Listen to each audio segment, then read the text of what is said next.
Hello and good evening. My name is Ashley Bettis of National American University, and this PowerPoint goes over controlling in an organization. I hope you enjoy. So, what is control in an organization?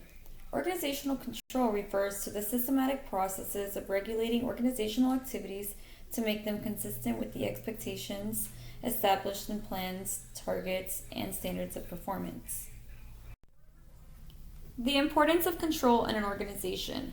So, control systems are considered to be important because they enable organizations to track how they are performing, and this in turn is seen as part of the feedback cycle that enables increasing levels of performance. So, oftentimes, something that's very popular in organizations, they will do a performance evaluation just to see how the employee is doing in their position and what ways, what things they need to work on, and so forth. So control systems, they guard personal limitations and they allow the employee to know what is expected of them. So oftentimes the employee the employee is not too sure. They start the job and sometimes they're not too sure what's expected of them or how they can best perform their job. So they can actually, the organization will actually provide them with the requisite skills, the information they need, as well as training in order for them to meet those expectations. So if performance is not controlled, most of the time that will result in organizational failure. That's why I can't stress enough how important control is in an organization. Management control systems. So you have your two mechanisms for controls. You have your formal and then you also have your informal. So your formal controls, those include planning systems such as the use of budgets and targets to establish expectations and against which to monitor performance. These types of controls are deliberately articulated controls for decision making. So if you have a decision that you need to make, oftentimes formal controls will be used. So in addition to the formal controls, you also have your informal controls. Your informal controls, they are characterized by the use of more free-flowing information and processes with dialogue and communication as the main way of sharing information about activities and performance. It's very important to know that formal and informal control mechanisms will often change. So in an organization, they can begin using formal, and then they can often change, to the informal mechanism for control systems.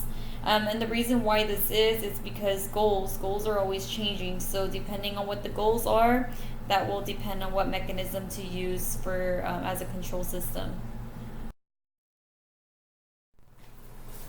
The 4 steps in the control process. So step 1 is to establish standards of performance. Step 2 is to measure the actual performance. Step 3 is to compare performance to standards. And lastly, step 4 is to take corrective action. So on to the first step. The first step is establishing standards of performance.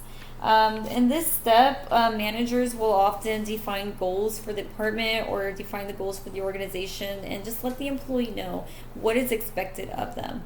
And then you jump into the second step. And to the second step, that's when you're actually measuring the actual performance. A lot of the times, management will make formal reports that have quantitative data, and they'll review these daily, weekly, monthly, and so forth. When you get to step 3 is comparing performance to the standards. A lot of the times, just to give an example, would be performance evaluations. In an employee evaluation, your boss is basically comparing, okay, how is it that you did based on your performance, based on what your expectations were in the very beginning, what were those standards. And then lastly, you have step 4, which is taking corrective action.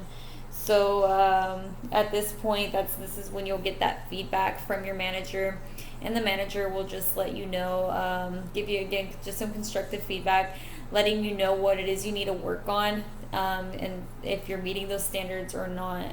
And those are basically the 4 steps in the control process. Control strategies. So you have your 2 control strategies. The first one is performance evaluation strategy, and then the second one is social control strategy. So performance evaluation, that refers to the cybernetic processes of monitoring and rewarding performance. This strategy emphasizes the information aspects of control, and is either behavioral or it's outcome based.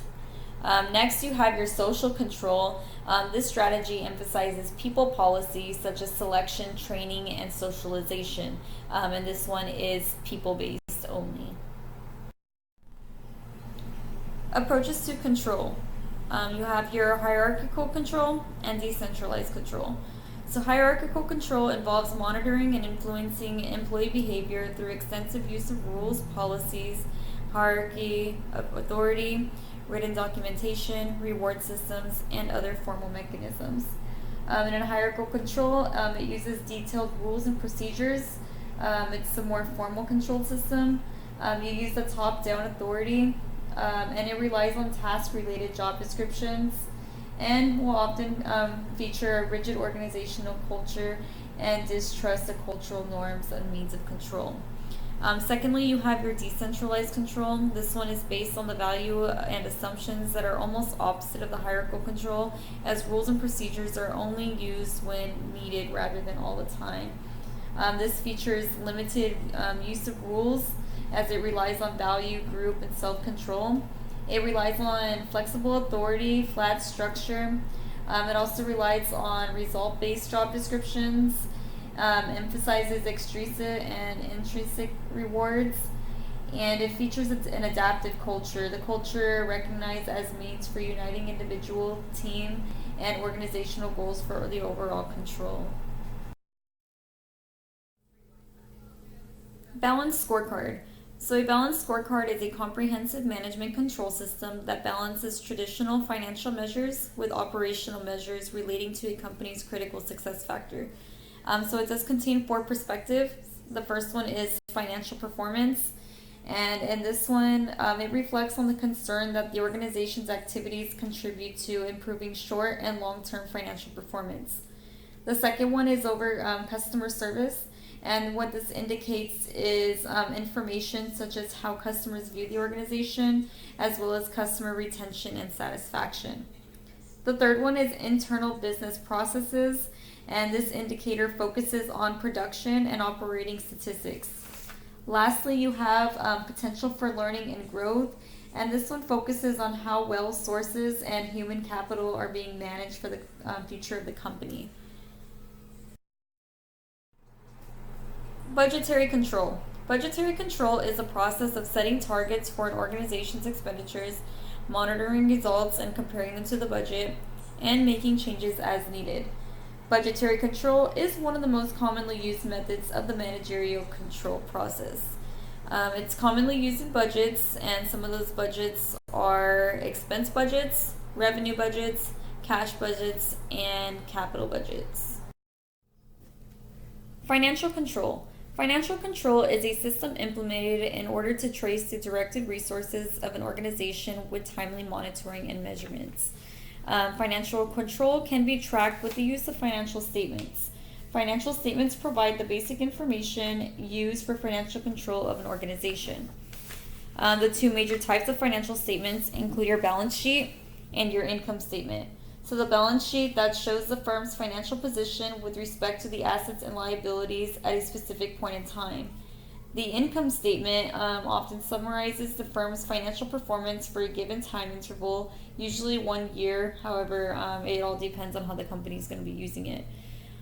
Financial analysis. Financial analysis focuses on the use of ratios between performance indicators.